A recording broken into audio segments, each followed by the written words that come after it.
அறுவை சிகிச்சையில் கத்தை என்பது வரலாறு, ரோபோட்டிக் சர்ஜரி என்பது இன்றைய கூறு. தங்கம் புற்றுநோய் சிகிச்சை மையம், நாமக்கல் மற்றும் கான்பூர். புகழ் என்பது என்ன என்று நம்முடைய மக்களுக்கு விளங்கவில்லை. உங்களுக்கு சொல்லுகிறேன். ஸ்ரீதேவி என்கின்ற நடிகை கொஞ்ச காலத்திற்கு முன்னால், சில மாதங்களுக்கு முன்னால் காலமாகிவிட்டார். அவர் நல்ல நடிகை, 16 வயதில் நடித்தவர், நல்ல சிறப்பான நடிகை, பார்ப்பதற்கு அழகாக இருப்பார், நாட்டியமாட தெரிந்தவர் என்பதெல்லாம் வேறு. அவர் இறந்த அன்று, அவர் எப்படி இறந்தார் என்பது கூட முக்கியமில்லை. அவர் குளியலறைக்கு போனார், தொட்டியில் தண்ணீர் நிரம்ப இருந்தது, அவர் ஏதோ மயக்க நிலையில் இருந்தார் என்று சொல்லுகிறார்கள். ஆகவே அவர் இறங்கினார், வடிக்கு விழுந்தார், எந்திரிக்க முடியவில்லை, அந்த தொட்டி தண்ணீரிலேயே அவர் மூழ்கி இறந்து போய்விட்டார். அது முக்கியமில்லை.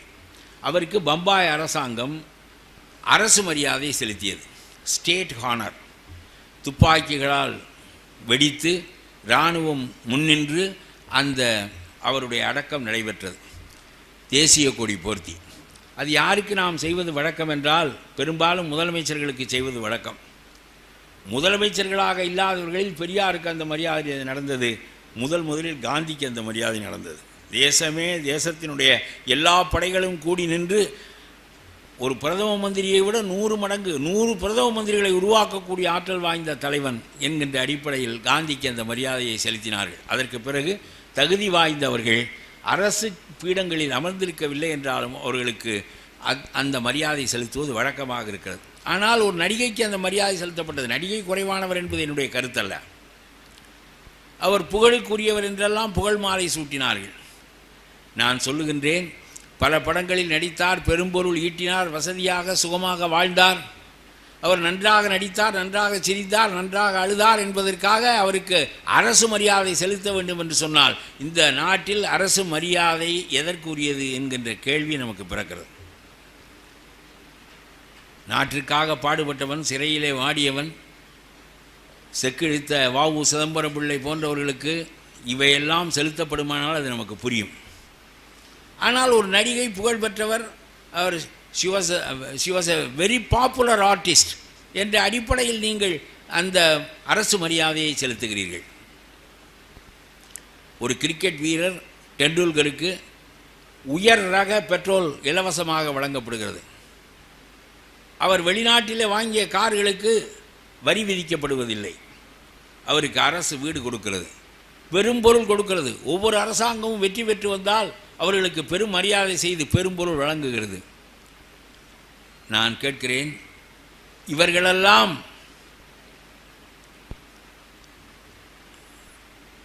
ஒரு விவசாயி காலையிலிருந்து மாலை வரை கொதிக்கின்ற வெயிலில் விவசாயத்திற்கு பாடுபடுகின்ற ஒருவனுக்கு அவன் இந்த உலகத்தில் ஒன்றுமில்லை. அவன் ப்ரொடக்டிவ் ஃபோர்ஸ். அவன்தான் உற்பத்தியினுடைய ஆதாரம். விவசாயி தான் உற்பத்தியினுடைய ஆதாரம். டெண்டுல்கர் அல்ல, ஸ்ரீதேவி அல்ல. தே ஆர் நான் ப்ரொடக்டிவ் ஃபோர்ஸஸ். அவர்களால் இந்த நாட்டிற்கு விளைகின்ற பலன் ஒன்றும் கிடையாது. அவர்கள் வசதியாக வாழ்ந்தார்கள், பெருஞ்சம்பளம் பெற்றார்கள் என்பதை தவிர. They are non productive forces. Our farmers are productive forces, our weavers are productive forces. ஆனால் இவர்களெல்லாம் தேடுவாரற்று போகிறார்கள். அவர்களுக்கு தேசிய கொடி போர்த்தப்படுகிறது என்று சொன்னால் புகழ் சரியாக புரிந்து கொள்ளப்படவில்லை என்பதுதான் பொருள். நான் ஒன்று சொல்லுகிறேன், இந்த புகழ் நிற்காத புகழ் என்பதற்காக ஒன்று சொல்லுகிறேன். ஒரு காலத்தில் தியாகராஜ பாகவதர் புகழுக்குரிய நடிகராக இருந்தார். பிறகு அவர் காணாமல் போய்விட்டார். அவரை இப்பொழுது நினைவு கூறுவார் யாரும் இல்லை. அவருடைய படம் எப்பொழுதாவது போடப்பட்டால் ஐயோ இந்த படமா என்று சொல்லிவிட்டு, ஒரு காலத்தில் மிகச்சிறந்த நடிகர் அவர், இந்த படமா என்று ஒதுங்கிக் கொள்கிறார்கள் இன்றைய இளைஞர்கள். அவரை கே.ஆர். ராமசாமி அப்புறப்படுத்துகிறார். கே.ஆர். ராமசாமியை சிவாஜி கணேசன் அப்புறப்படுத்துகிறார். சிவாஜி கணேசனை அப்புறம் ஒவ்வொருவராக அப்புறப்படுத்தி கடைசியாக ரஜினி அப்புறப்படுத்துகிறார். ரஜினியை யார் அப்புறப்படுத்துகிறார்களோ. ஒரு காலத்தில் டி.ஆர். ராஜகுமாரி இந்த நாட்டினுடைய கனவு கண்ணி. டி.ஆர். ராஜகுமாரி படத்தை பார்ப்பதற்கு இளைஞர்கள் கூட்டம் அலைமோதியது. டி.ஆர். ராஜகுமாரினுடைய படத்தை தங்களுடைய சுவர்களில் ஒட்டி வைத்துக் கொண்டார்கள். சின்ன பிள்ளைகள் பள்ளிக்கூடங்களில் புத்தகங்களுக்கு இடையே மகிழ் இறகை வைத்துக் கொள்வது போல டி.ஆர். ராஜகுமாரியினுடைய படத்தையும் சேர்த்து வைத்துக் கொண்டார்கள். அவ்வளவு பேரழகி, அவ்வளவு சிறந்த நடிகை. அப்புறம் அந்த நடிகை காணாமல் போனார். பத்மினி வந்தார். அப்புறம் பத்மினி காணாமல் போனார். சரோஜாதேவி வந்தார். அப்புறம் சரோஜாதேவி காணாமல் போனார், அசின் வந்தார், இப்பொழுது நயன்தாரா வந்திருக்கிறார், இவரை காணாமல் அடிக்க இவர் வருவாரோ?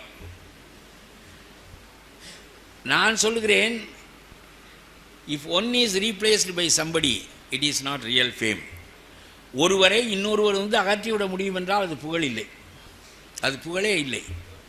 டிஆர் ராஜகுமாரி பத்மினி அகற்றுவதும், பத்மினியை சரோஜாதேவி அகற்றுவதும், கடைசியில் இவர்களை நயன்தாரா அகற்றுவதும், நயன்தாராவை யாரோ அகற்றப் போவதும் இவையெல்லாம் உண்மையான புகழ் அல்ல.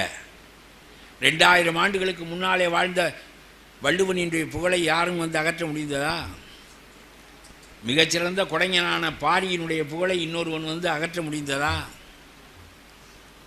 மிகச்சிறந்த வீரனான ஆரியப்படை கலந்த நெடுஞ்செழியனுடைய புகழை இன்னொருவன் அகற்ற முடிந்ததா? அவருடைய புகழ்களும் இருக்கின்றன, பிறருடைய புகழ்களும் இருக்கின்றன. ஒருவருடைய புகழை இன்னொருவர் அகற்றி விடுவார் என்றால் முன்னவர் பெற்றது புகழ் இல்லை, அது வெறும் பாப்புலாரிட்டி. அவர் அறியப்பட்டவர், அவ்வளவுதான். இந்த மைக் செட்டுக்காரன் கூட பல கூட்டம் நடத்துகிறவர்களால் அறியப்பட்டிருப்பான், நல்ல மைக் செட்டு போடுவேன்னு. அது வேறு. தொடர்புடையவர்களால் அறியப்பட்டிருப்பது என்பது வேறு. நோன் மேன் என்பது வேறு, பாப்புலர் மேன் என்பது வேறு, ஃபேம் என்பது வேறு. உங்களுக்கு சொல்லுகிறேன், 4 காரணமாக வருகின்ற புகழ்கள் தான் அகற்றப்பட முடியாதவை, அவைதான் உண்மையான புகழ் என்று நம்முடைய தொல்காப்பியம் சொல்லுகிறது. ஒன்று அறிவினால் வருகின்ற புகழ். வள்ளுவன் அறிவினால் புகழ் பெற்ற காரணத்தினால் பிற அறிவு பெற்றவர்கள் பக்கத்தில் அமர்ந்தார்களே தவிர அவனை அகற்றிவிட்டு இவர்கள் அமர முடியாது. வள்ளுவன் புகழும் இருக்கும், காந்தியினுடைய புகழும் இருக்கும், அண்ணாவினுடைய புகழும் இருக்கும், எல்லாருடைய புகழும் இருக்கும், அவரவர்களுக்குரிய இடத்தில் இருக்கும். அறிவினால் அடைகின்ற புகழை நீங்கள் அடைந்து விட்டால் இன்னொருவர் உங்களை அகற்ற முடியாது. அவர் பக்கத்தில் தான் நாற்காலி ஓட்டு உட்கார முடியும். கொடையினால் வருகின்ற புகழை இன்னொருவன் அகற்ற முடியாது. பாரியினுடைய புகழ் அகற்றப்படவில்லை, அதியமானுடைய புகழ் அகற்றப்படவில்லை, அவர்களெல்லாம் பெரும் கொடையாளிகளாக நினைவு கூறப்படுகிறார்கள்.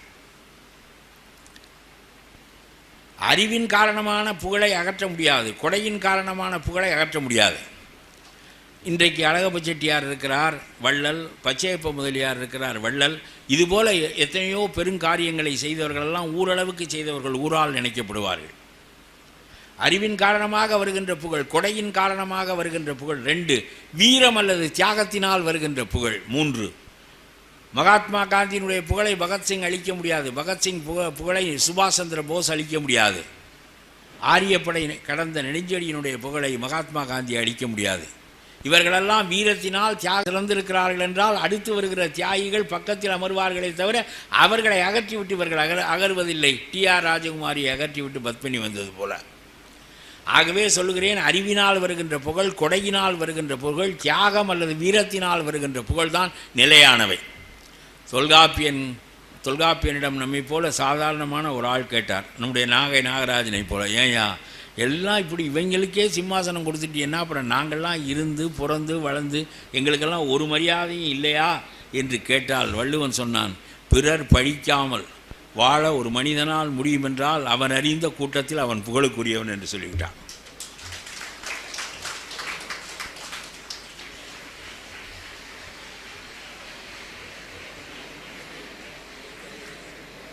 என்ன லேட்டாக கைதிட்டா?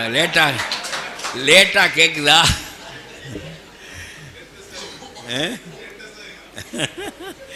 அதனால் இதுதான் உண்மையான புகழ். இந்த 4 வகைக்குள் ஒன்றாக நாம் ஆக வேண்டும். பெரும் பணம் இருந்தால் கொடுக்கலாம், பேரறிவு இருந்தால் அந்த புகழை பெறலாம், இல்லை பெரும் வீரம் தியாகம் நம்மால் செய்ய முடியும் என்றால் அதற்குரியவராகலாம். இல்லாவிட்டால் யாருக்கும் நல்லது செய்தல் ஆற்றீராயினும் அல்லது செய்தல் ஓம்புமின் என்று தமிழ் சொல்லும். நல்லதே செய்ய முடியவில்லை என்றாலும் கெட்டது செய்யாமல் ஒருவன் வாழ்ந்து விட்டு போனால் அவன் பெருமைக்குரியவன், புகழுக்குரியவன்.